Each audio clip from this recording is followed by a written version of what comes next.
Ibu bapak dan saudara-saudari serta anaknya terkasih, bacaan Injilnya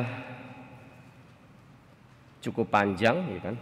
Ayat 1 bab 15, Lukas bab 15 ayat 1, lalu dilanjutkan ayat 11 sampai dengan ayat 32. Seperti yang saya katakan tadi bahwa perumpamaan yang kita dengarkan pada hari Minggu Prapaskah keempat ini judulnya adalah, kalau kita melihat dalam Injil Lukas, adalah perumpamaan tentang anak yang hilang. Tapi kalau kita melihat Injil Lukas, maka sebelum perumpamaan tentang anak yang hilang itu dikisahkan juga perumpamaan tentang domba yang hilang, ya. Lukas 15 ayat 1 sampai 7. Kemudian disusul perumpamaan yang kedua ayat 8 sampai 10. Perumpamaan tentang dirham yang hilang, ya. Dan kemudian yang terakhir adalah perumpamaan tentang anak yang hilang. Saya kira memang menarik, ya, bahwa Yesus mengajarkan para pendengarnya dengan perumpamaan ini. Dan perlu Anda, ibu bapak, saudara-saudari ketahui bahwa sepertiga dari ajaran Yesus dalam Injil itu disampaikan lewat perumpamaan. Jadi sesuatu yang sangat menarik. Karena kenapa? Karena perumpamaan itu ya diambil dari hal-hal yang sehari-hari, ya kan? Bukan sesuatu yang tinggi-tinggi, yang tinggi, yang kadang-kadang ya bahasanya dalam keseharian tidak bisa ditangkap begitu saja. Karena ya dalam perumpamaan misalnya kan temanya ya atau menyangkut ibu rumah tangga, anak-anak yang bermain, ya, benda-benda sehari di rumah, benda-benda sehari misalnya soal lampu, roti, uang, dan sebagainya. Dan sekali lagi perlu dicatat, ada sekitar 60 perumpamaan sebenarnya dalam ini. Ada begitu banyak sebenarnya dan menarik sekali, ya. Dan perumpamaan yang kita dengarkan bersama tadi itu dikatakan terdiri dari 400 kata sebenarnya, cukup panjang. Nah, memang tidak mudah ibu bapak saudara-saudara kasih menangkap perumpamaan, karena saya pernah mendengar juga, bukan di sini, perumpamaan mengenai anak yang hilang ini ditafsirkan dalam waktu itu pada kesempatan juga rasanya APP, ya. Waktu itu saya mungkin ya masih mungkin bukan dari Surabaya. Ya, ada salah seorang penanggap waktu kesempatan APP, sekali lagi bukan di sini, itu mengatakan, ya, kan biasa kan dalam pertemuan APP, oh ya apa ini apa yang menarik, lalu kira pesannya apa. Lalu ada seorang peserta dalam pertemuan itu mengatakan, oh ya orang yang miskin itu dikutuk Tuhan lah, ciloko kan kalau menafsirkan perumpamaan seperti itu. Ya memang kan tadi memang ya kan anak bungsu yang meminta harta warisan, lalu kan pergi ke tempat yang jauh, lalu berfoya-foya, lalu habis, lalu jatuh miskin. Tidak hanya miskin tapi melarat. Nah, lalu mungkin itu ya ditangkap oleh salah satu penanggap waktu yang saya pernah APP, sekali lagi bukan di sini. Lalu mengatakan, ya menurut saya pesan dari perikop Lukas 15 bab 11 ayat 32 itu bahwa orang miskin dikutuk Tuhan. Nah, ini kan ciloko lah kalau punya pemahamannya tidak cukup, lalu kan ya lalu Injil yang tujuannya ya bagus, ya mulai ditangkap sempit, ya. Makanya memang perlu mendengar terus-menerus, ya kan, keterangan-keterangan dari mereka yang sungguh kompeten dalam perumpamaan, dalam hal ya soal Injil dan sebagainya, ya. Lah ibu bapak dan saudara terkasih, memang perumpamaan anak yang hilang, atau kalau saya lebih setuju dengan perumpamaan tentang bapa yang baik hati, ya. Seperti yang saya katakan tadi, perumpamaan yang sangat indah lah. Mungkin di mana ya tadi keindahannya? Saya kira kalau Anda membaca dengan teliti, makanya saya kira nanti kalau di rumah dibaca lah ya.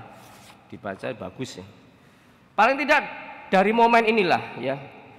Jadi ketika anaknya sudah merasakan hidup soro banget ya kan, bahkan mau makan aja nggak bisa, tadi bahkan makan ampas dari yang menjadi makanan babi, lalu dia kemudian sadar ya kan, sadar lalu ya pulang. Nah ini momen yang menurut saya bagus ya. Lalu bangkitlah ia, maksudnya ia itu anak bungsu itu, dan pergi kepada bapaknya. Dan ketika masih jauh, ya ini kalau misal ya kadang-kadang membaca kitab suci perlu sedikit imajinasi lah, juga perlu imajinasi, juga perlu informasi kan, maksudnya apa kan seperti itu ya. Ketika ia masih jauh, ketika anak bungsu itu masih jauh, bapaknya telah melihat dia. Nah tentu kalau mungkin tidak pernah mendengar penjelasan atau keterangan mengenai perumahan, lalu apa sih Romo? Ketika masih jauh, ya wis masih jauh ya. Nah, mungkin lalu pertanyaannya lu, jauhnya berapa ratus meter lah itu. Jadi pertanyaannya nggak tepat kan. Pertanyaan nggak perlu kan. Nah, mungkin kalau misalnya suatu saat yang ada jadi pemandu APP mungkin lalu bacanya seperti ini tadi loh. Lalu ditanya lu masih jauh atau berapa meter ya, bisa jadi kan Injil jadi guyonan ya.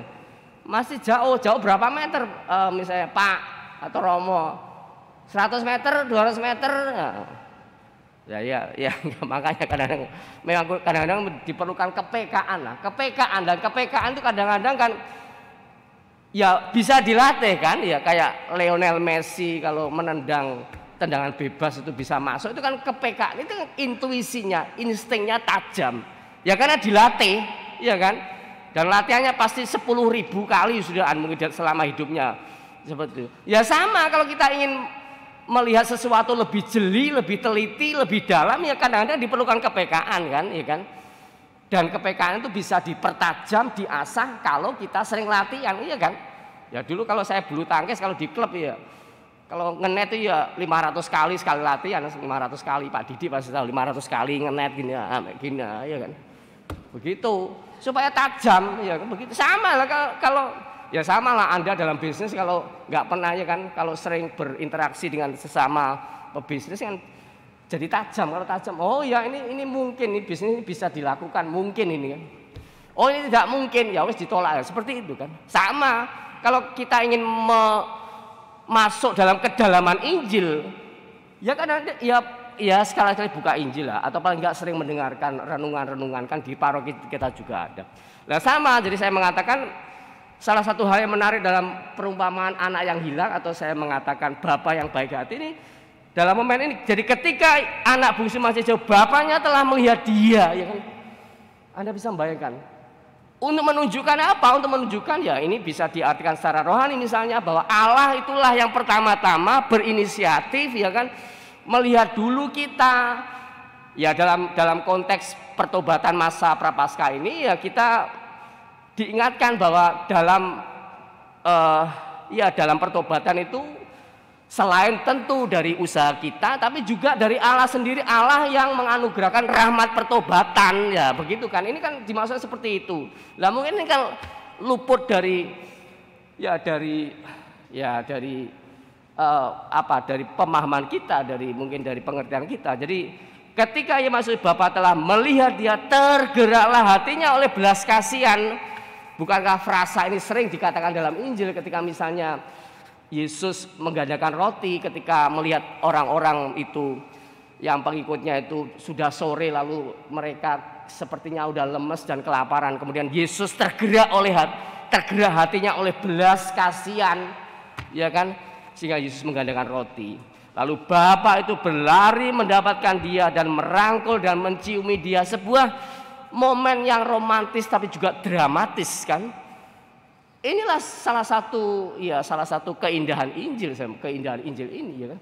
Ya memang kalau kita alah Romo apa ya wis berlari, merangkul ya merangkul, mencium ya mencium. Ya wes, jadi Injil nggak berarti apa-apa kan.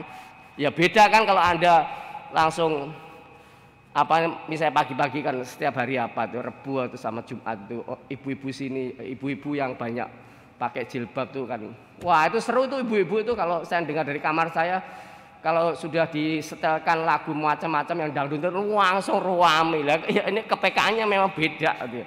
Artinya ya sudah, maka pewartaan Injil juga harus melawan semangatnya seperti ini. Orang sekarang kan nggak mau repot-repot dengan hal-hal seperti pokoknya yang instan, yang cepat, yang membuat kita bergoyang, membuat kita tertawa, membuat kita menari, ya sudah habis itu aja.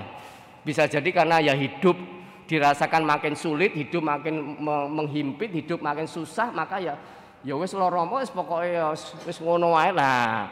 Hati-hati ya, artinya ketika itu sudah tidur ya itu. Belakang Yusuf itu belakang Yusufnya anaknya Pak Saul. Ya.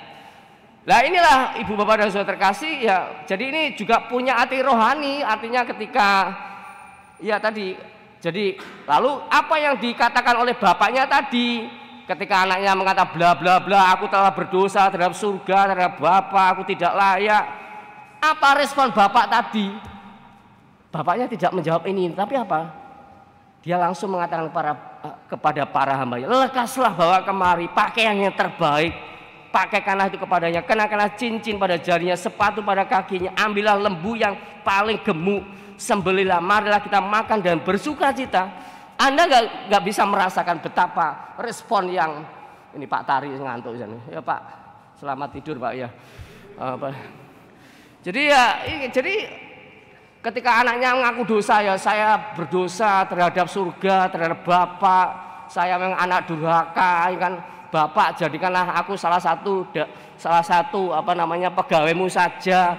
Bapaknya ngomong apa? Nggak sama sekali nggak merespon. Dia hanya mengatakan lekaslah bawa kemari pakaian terbaik, kenakanlah cincin, sepatu. Untuk mengatakan apa? Ini punya arti rohani. Allah sepertinya melupakan dosa-dosa manusia, ya kan? Nah ini salah satu saya kira inti dari spiritualitas orang Kristen ketika ketika Allah sepertinya tidak memperhitungkan dosa lagi kan.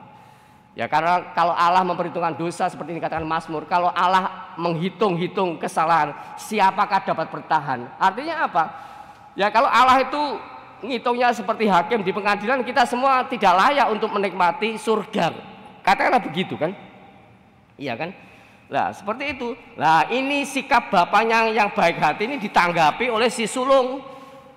Si sulung yang mangkel, dan jangan lupa si sulung ini juga anak yang baik, ya kan? Dia mengatakan, bertahun-tahun aku melayani engkau, belum pernah aku melanggar perintahmu, tetapi kepadaku belum pernah engkau memberikan seekor kambing pun. Nah, ini. Jadi kalau kita kemudian mengatakan, oh ini kok tidak adil, ya bisa jadi seperti itu. Anak bungsu yang menghabiskan harta bendanya, berfoya-foya habis, datang disambut seperti itu. Anak sulung yang bahkan belum pernah melanggar perintahmu itu datang kepadaku tetapi kepadaku belum pernah engkau memberikan seekor anak kambing pun, ya kan, untuk bersuka cita dengan sahabatku. Tetapi baru saja datang anakmu. Nah ini istilah anakmu ini saja juga bisa dibahas.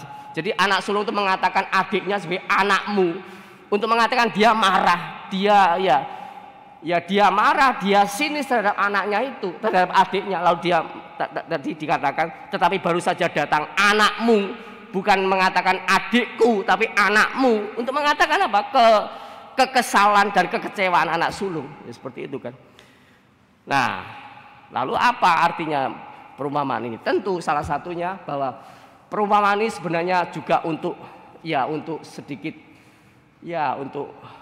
menyindir. Tadi kan perumpamaan dikatakan oleh Yesus karena ahli Taurat dan orang Farisi tidak suka melihat Yesus itu berkumpul bahkan makan dengan orang berdosa. Nah ini seringkali juga dikatakan mungkin disikapkan oleh agama. Agama kan seringkali ya ada istilah kan kalau yang pinter manajemen ada istilah stick and carrot.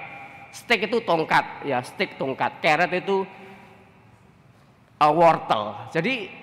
Jadi kalau bersalah ya hadiahnya steak dipukul, tapi kalau berbuat baik hadiahnya carrot wortel. Ini salah satu prinsip manajemen. Agama kadang-kadang seperti itu, hanya ngomong soal hitam putih. Lah, perumpamaan ini tidak bisa dimengerti seperti hitam putih, ya kan? Lah Anda kan protes. Lah itu anak bungsu udah berfoya-foya menghabiskan harta ayahnya, berfoya-foya bersama pelacur, tapi datang disambut seperti. Sedangkan anak sulung yang belum pernah melanggar perintahmu, ya belum pernah melanggar perintah ayahnya, bahkan seekor kambing pun belum pernah diberikan. Nah, di sini kedalamannya. Jadi juga untuk mengatakan ya teologi mengenai ya apa hukuman pahala dan hukuman ini tidak berlaku dalam perumpamaan ini. Seperti saya tadi, seringkali kan agama ya berbicara dalam ruang hitam dan putih. Oh ya, kalau hitam dihukum, kalau putih masuk surga, kan begitu. Tentu lalu kita tidak mengatakan, oh ya kalau begitu Romo, ya ini kesimpulan yang sesat. Kalau begitu Romo saya berdosa terus saja. Kan Allah itu maha baik, Nah ini juga kesimpulan yang salah kan, karena merasakan lewat perumpamaan ini Allah begitu baik, bahkan yang sangat bobrok, sangat jahat dikasih ganjaran seperti itu lah. Memang lah, tapi kalau kesimpulan seperti itu ya kita sesat kalau mengatakan, oh ya sudah Romo, ya saya hidup dalam dosa saja, ya itu nggak benar seperti itu. Nah Ibu Bapak dan Saudara terkasih, saya kira disinilah ya sedikit keindahan dari perumpamaan ini, ya kan. Jadi tadi ya sebenarnya anak itu kan sudah putus, kita bisa melihat juga, bisa merasa juga menjelaskan atau ya memahami. Anak ini kan anak bungsu sudah minta warisan, berarti kan sudah putus hubungan kan sebenarnya. Tapi dia diterima kembali, ya kan. Jadi ini sebuah harta baru, ya. Harta baru itu tidak hanya soal yang material, tapi dia diterima lagi dalam keluarga si ayah si bungsu itu, dan dia hidup kembali lah. Saya kira di sanalah salah satu poin penting dari perumpamaan ini, ya. Allah mengampuni kita supaya kita hidup kembali sebagai anak-anak seperti itu. Nah, secara garis besar ya, secara sederhana, secara praktisnya ya di dalam keluarga ya tentu ini bisa dipraktekkan ketika ada kesalahan yang mungkin berat atau seperti itu. Ya, kita kadang-kadang memang perlu rahmat Tuhan untuk menjadi orang-orang yang terus membuka hati terhadap kesalahan, entah ya anak kita, entah mungkin istri kita, suami kita, dan seterusnya dan sebagainya. Dan disitulah kita lewat perumpamaan ini ingin ditunjukkan bahwa Allah adalah Allah yang sebagaimana Bapa yang murah hati. Mari kita bangkit berdiri, kita nyatakan iman kepercayaan kita dengan mendoakan sel singkat para rasul. Aku percaya akan